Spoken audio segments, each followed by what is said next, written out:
Well, hi everybody. Welcome back to my channel. If you haven't already, please subscribe, and if you like this video, give it a thumbs up. Okay, so today, over the past couple days, I've been trying a recipe that I saw on an a video of Frugal Fit Moms. I'll link her channel down below. And it's like 4 ingredient, super simple bread recipe. I have a bunch of flour, I have a bunch of yeast, and I decided to give her recipe a go. Instead of spending money on buying bread, why not make it myself? And yeah, so I did. And well, let me show you how it went. Okay, so there are only 4 ingredients. There is flour, yeast, salt, and water. So that's it. So I've got my measuring cups out, my measuring spoons, my bowl. Realized I forgot the mixing spoon, so went and got that. And yeah, so here is me putting everything together. It is 3 cups of flour. So 1, 2, and 3. Then it is a tablespoon of salt, a quarter teaspoon of yeast, just straight into the mixture, and then 1.5 cups of warm water. So all I did was turn on the hot water at the sink, and I just filled up my measuring cup. Now it's kind of funny because I pulled out my zero water filter, but I didn't use the filtered water. I just used warm tap water. Oh well, I don't know what I was thinking. But Frugal Fit Mom must live in a climate that has more humidity than my climate. Where I live, it's arid. And because I live in the Canadian Badlands, it's actually referred to as tundra/desert type environment. So yeah, I wound up not being able to incorporate everything well and having to add additional water in order to make everything come together. So I went back to the sink, turned on the hot water, and I got about half a cup worth of additional hot water. And I wound up just pouring it in a little bit at a time, testing the dough to see how it mixed and getting it to the consistency that I needed it to be, at least according to what she showed on her videos.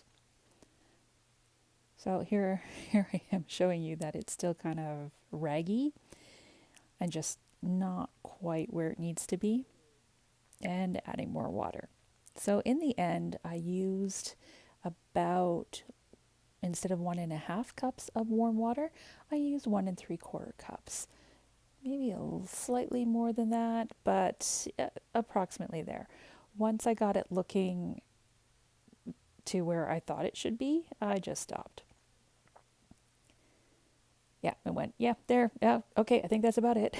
So I put everything in the bowl, and with this recipe, you have to cover it, let the yeast do its thing, and let it stand for 8 to 24 hours on your countertop. So yeah, I'm just covering it with plastic and then leaving it alone to do its thing.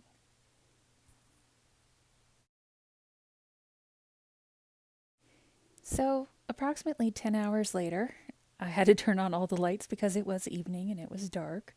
But here you can see it's doubled in size, and the consistency has changed a little. The yeast has done its thing. It's looking very holy, very bubbly.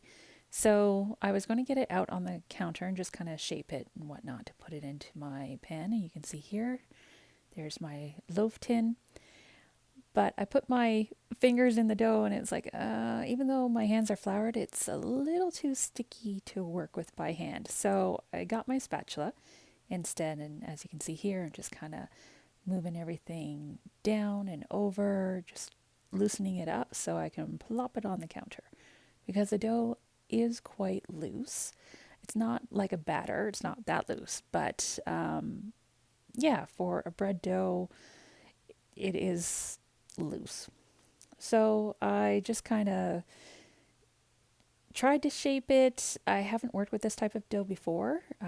So yeah, I just did my thing, kind of moved it around and shaped it a little bit before plopping it in the pan. And actually, I'm thinking I could have probably just taken it right from the bowl and just plopped it directly into the pan. But it was hard to fight that need to knead. I don't know. I've never done a dough where you haven't had to knead it for like knead for 5 to 10 minutes. So yeah, was a nice change for me. But yeah, it's just kind of weird to break that habit. But there it is. It's in the pan and all ready to go. And then I realized, oh, I need to tent it. Now, in her video, she uses another loaf tin over top. I didn't have a second one, so I took some tin foil. Realized the piece I grabbed was too big, so tore it in half, and then I just made this tinfoil dome over the loaf because according to the directions, you bake it covered for half an hour, and then you remove the dome for the final 10 minutes or so. So the oven, it was nice and warm now. It had to be set for 450. Despite the difference in altitude, I didn't have to change it. 450 was good. So yeah, I just popped it in and here we go. 30 minutes later, I took it out of the oven, took the tent off, and as you can see, it's looking pretty good. So I popped her back in. The directions said for 15 more minutes, but I thought 15 minutes was a little too long, so I only put it in for 10. Again, changes in altitude, temperature in your oven, that sort of thing, you have to take into consideration when baking. But here's the final result. It looks awesome. It's nice and crusty. You can see it's cooked all the way through. I thumped it a little and it sounded hollow. But yeah, here it is. So I cut it and took a bite and then remembered, oh yeah, I should film this. And here it is. It looks great and it tastes great. So as you can see, it was super simple. I just put the ingredients together. I let it rest for, I think it was about 10 or 11 hours. Like I mentioned, you do have to let it rest for 8 to 24 hours. Yeah, so that's what I did.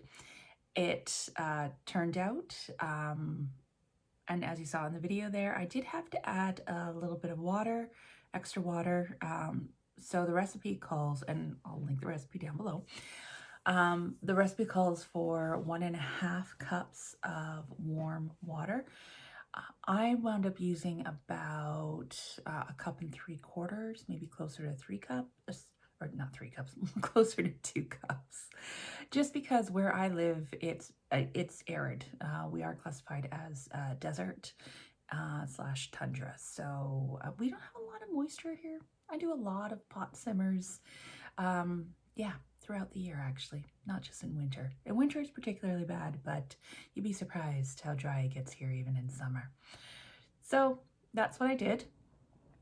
It turned out great. Yeah, I've had a couple slices already. And yeah, I'm definitely doing this again. Now, I do have a bag of dark rye flour, so I think the next batch of bread I'm going to make, I'm going to try throwing in some dark rye flour. Yeah, I'm going to fiddle with it and see what I can come up with, but very happy with the results.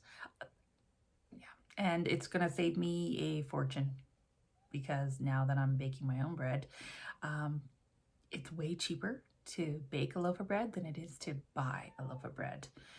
The only thing is I have to practice my cutting. Slicing the bread, apparently when I cut, I tend to cut on an angle, not too sure why. So, and I cut too thick.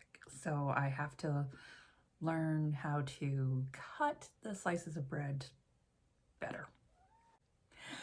Anyways, I hope you all stay happy and healthy until next Tuesday, and I will talk to you later. All right, take care. Bye.